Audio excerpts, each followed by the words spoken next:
नमस्ते। आज हम एक बहुत ही गहरे सवाल पर बात करने वाले हैं। इस दुनिया में जहां चेहरे अक्सर असली नहीं होते, हम भरोसा करें तो किस पर? तो चलिए गीता के प्राचीन ज्ञान से इस पहेली को सुलझाने की कोशिश करते हैं। तो चलिए इस पड़ताल की शुरुआत एक बहुत ही सीधे सवाल से करते हैं। हम भरोसा करते किस पर हैं?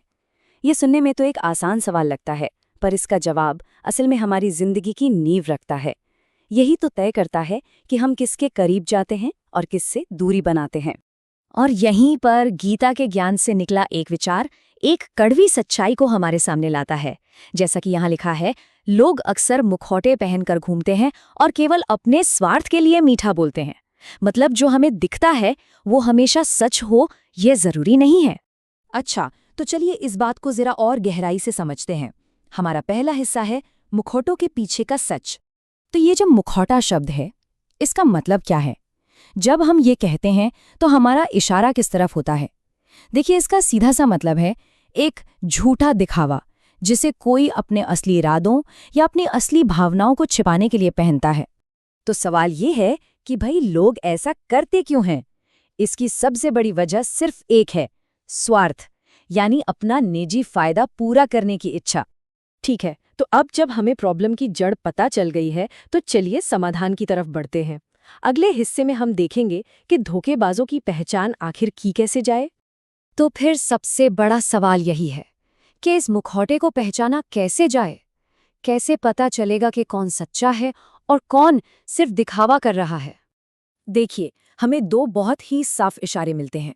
पहला, जरूरत से ज्यादा तारीफ पर नजर रखें, और दूसरा, उनके स्वार्थी इरादों को पहचानने की कोशिश करें। ये दो कदम हमें सच्चाई के बहुत करीब ले जा सकते हैं। चलिए पहले इशारे को थोड़ा और करीब से देखते हैं। मतलब किस तरह की तारीफ पर ध्यान देना चाहिए? ऐसी चापलूसी जो कुछ ज्यादा ही लगे, बेहिसाब? ऐसी तारीफ जो किसी मांग या काम से ठीक पहले की जाए, या फिर ऐसी तारीफें जो बिना किसी खास वजह के ही मिल रही हों? और अब बात करते हैं दूसरे इशारे की, यानी स्वार्थी इरादे। इन्हें कैसे पहचानें? हमें बताया गया है कि ऐसे लोगों के व्यवहार में एक पैटर्न देखें, जहां हर काम के पीछे मुझे क्या मिलेगा वाली सोच छिपी होती है। ध्यान दें कि क्या उनके कामों से लगातार सिर्फ उन्हीं को फायदा हो रहा है। अक्सर उनके जीवन में सच्चे निस्वार्थ कामों की कमी साफ साफ नजर आती। तो ठीक है, पहचानना तो आ गया, पर अब आता है असली सवाल कि आखिर भरोसा करें तो करे कहाँ? इसके लिए हम गीता के गहन ज्ञान की तरफ चलते हैं। ये जो स्लाइड है ना, ये विश्वास के दो रूपों को बहुत अच्छे से समझाती है।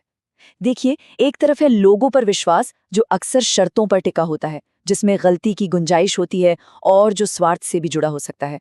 और दूसरी तरफ है एक उच्च सिद्धांत या ईश्वर पर विश्वास, जो बिना किसी शर्त के अटूट और स्वार्थ से बिल्कुल परे होता है।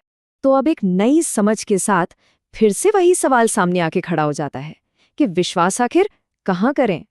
लेकिन एक मिनट, यहाँ एक बहुत जरूरी बात समझनी होगी। इस सारी बातचीत का मकसद किसी को निंदक या अविश्वासी बनाना नहीं है। नहीं, बिल्कुल नहीं। इसका लक्ष्य है विवेकपूर्ण और समझदार बनना। ये अंधे शक और सचेत समझदारी के बीच का फर्क समझने के बारे में है। और यहीं पर हमें मिलता है गीता के ज्ञान का असली सार, जो इस स्लाइड पर लिखा है। अपना दिल केवल ईश्वर को सौंपें, लोगों पर अंधा विश्वास ना करें। कहने का मतलब है कि हमारा आखिरी और अटूट विश्वास एक ऐसी शक्ति में होना चाहिए जो कभी नहीं बदलती।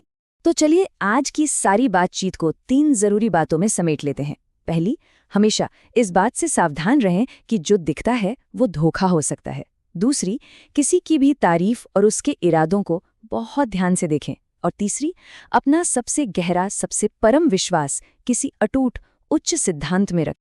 और जाते जाते एक सवाल सबके सोचने के लिए। आज की इस दुनिया में जहां रिश्ते इतनी तेजी से बनते और टूटते हैं, सच्चे विश्वास का आखिर मतलब क्या है? इस पर जरूर सोचिएगा। हमारे साथ जुड़ने के लिए बहुत बहुत धन्यवाद।